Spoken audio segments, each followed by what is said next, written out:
I'm national correspondent Kayla Gaskins in Washington. President Trump and Iran's Ayatollah exchanged heated words as the U.S. appears to be teetering on the brink of entering the war between Iran and Israel. Iran's Ayatollah standing defiant Wednesday in the face of President Trump's demand for an unconditional surrender, hurling his own threats at the United States. The damage to America, if it gets militarily involved, would be an irreparable damage, no doubt. Iran has a few ways to hit back at the U.S. First, by striking U.S. assets in the Middle East. There's about 40 to 50,000 U.S. personnel and 19 military operation posts in the region.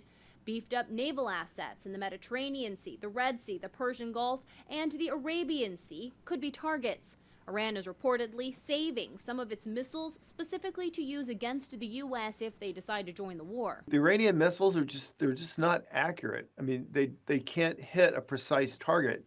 And so they can shoot at something.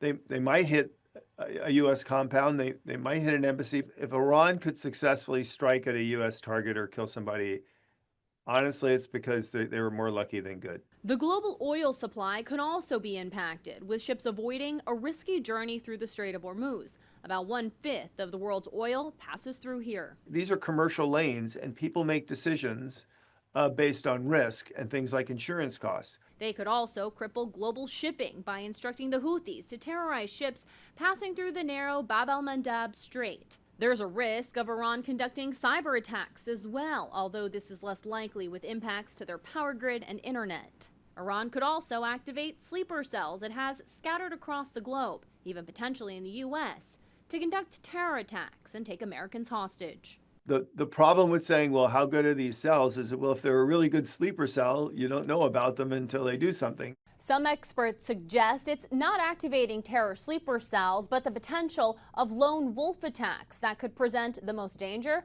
to the United States. In Washington, I'm Kayla Gaskins.